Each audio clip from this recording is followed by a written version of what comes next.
Hey everyone, we're back. The topic today that we want to talk about is the energy released or absorbed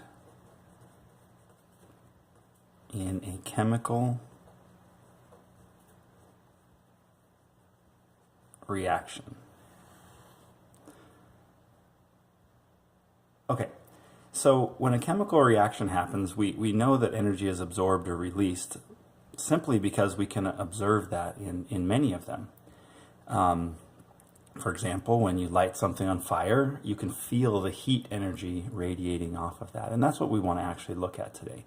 How would we talk about or do math relating to understanding the energy that's released from that kind of a combustion reaction? So I'll draw a little picture of that as a sort of schematic. Imagine there's a fire up here. That's a fire. I'll write it there since my drawings are terrible. And we know that we can feel with our hand that there's heat coming off of that and hitting our hand. And we want to calculate this quantity, how much heat is being absorbed or released in this chemical reaction. So just to review where we came from, was the last thing we talked about was in a hydrogen atom that we can calculate the energy released when an electron falls down in orbital level or in shell level. So again, there's a proton in the nucleus of a hydrogen atom, and then there are these shells where the electron can orbit around the nucleus of the atom. And we calculated how much energy would be released when an electron fell down in energy level. So since that was going from a higher potential energy level, further away from the nucleus, to a lower potential energy level, closer to the nucleus, then energy would have to be released. And in this case, it was released in the form of light. Okay, so what we're doing today, though, is we want to calculate the energy released in this chemical reaction. So when methane gas, CH4 gas, and we call this methane or natural gas. The chemist's name for this would be methane. But this is actually the primary gas in natural gas. So if you have a natural gas burning stove at home, that's what you're burning. When that reacts with oxygen in the air to form carbon dioxide gas and water vapor.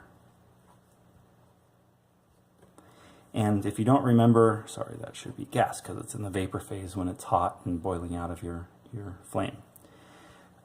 So if you don't remember your notation, this just means that they're all in the gas phase. The methane, there's just one molecule of methane needed. The oxygen, there's two molecules needed, the carbon dioxide one, and water, two molecules are produced. And to make sure we know what we're talking about here, I'm going to actually draw these molecules out. So the carbon is bonded covalently to 4 hydrogen atoms. This means these lines here represent 2 electrons being shared in a bond between carbon and hydrogen. So if you're looking back at your atomic notation, the nucleus of the hydrogen atom is attracted to that electron, but it's also attracted to another electron from carbon. Same thing over here. Carbon's nucleus is attracted to its own electron, but it's also attracted to the electron from hydrogen, and that's what holds them together. That's going to react with 2 oxygen molecules. Oxygen atoms are held together with a double bond, so they're sharing 4 electrons between them. And when they react, they're going to turn into a carbon dioxide molecule, which is a carbon double bonded to 2 oxygens, so sharing 4 electrons there and 4 electrons there, and 2 water molecules, and water molecules look like this. So the way that we can estimate how much energy is released when this happens, we know that energy is released, but we want to estimate the amount of energy that's released. And the way we can do that is we have this table right here that says average bond energies, and this tells us when a bond breaks how much energy it takes to break that bond apart. So if you have a hydrogen connected to another hydrogen, it takes 436 kilojoules for every mole to break a mole of those bonds. So we just need to look into this, and we'll just calculate how much energy it takes to break each one of these bonds and how much energy it takes to break each one of these bonds. And then we'll use the opposite of that to find out how much energy you get back when you put together this bond and put together this bond and put together these 4 bonds. So I'm going to actually draw what that would be like, sort of as an intermediary here. So we're going to take these apart. So we're going to end up with a carbon atom and 4 hydrogen atoms separately, not connected to each other.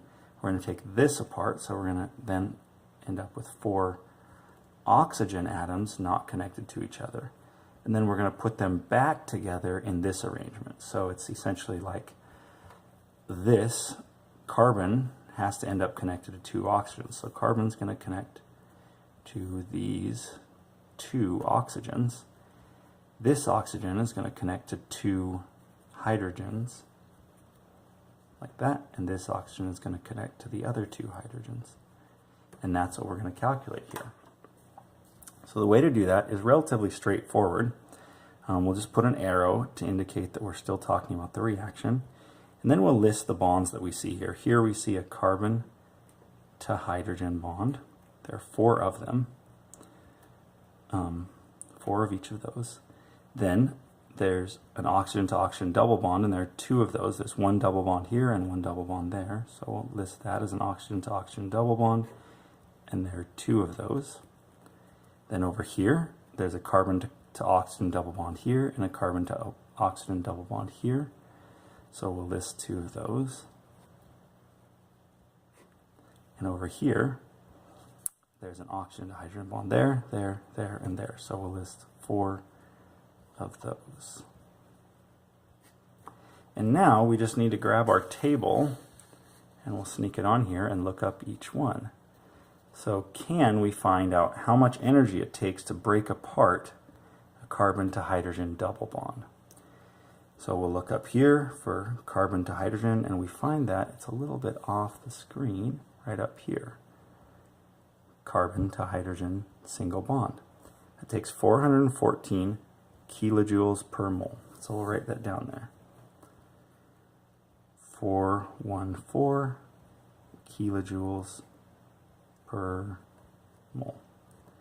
And there are 4 moles of those bonds. All right, now we'll do the same thing for the oxygen to oxygen double bond. We'll look up here for an oxygen to oxygen double bond, and we find that right here. So an oxygen to oxygen double bond is 498 kilojoules per mole. So I'll write that in. 498 kilojoules per mole. And there are 2 of those.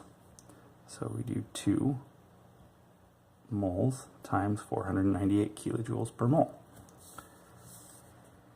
Then we'll do the same thing for the carbon to oxygen double bond. So we'll look back up here, and we'll find the carbon to oxygen double bond right here. It shows a carbon to oxygen double bond, and it says 736 kilojoules per mole. But there's a little asterisk there, so we go down below and see what that says, and it says actually in this particular molecule it's a special one, and that's 799 kilojoules per mole in carbon dioxide.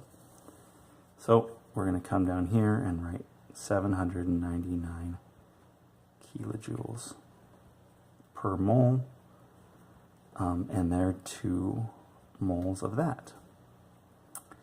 Then last, we'll come over here and do the same for the oxygen to hydrogen double bond. We can look back up on our table and see here is an oxygen to hydrogen double bond, and it's 464 kilojoules per mole. Come back down here, it's 464 kilojoules per mole. And there are 4 moles. Now there's one last thing. This table, when we're using it, is how much energy it takes to break a bond. So when it says average bond energies, we're saying that's the energy to break a bond. So when we calculated this bit over here, we were breaking apart the bonds. We were breaking apart this bond and this bond and this bond and this bond to get carbon and hydrogen separate. But over here, we have them separate and we're forming bonds, we're putting bonds together. So the only difference here is that the sign is opposite. Instead of 799, it's negative 799. Instead of 464, it's negative 464. So we just have to remember that when we plug it into our calculator, that it's 4 times 414, 2 times 498, plus 2 times negative 799, plus 4 times negative 464.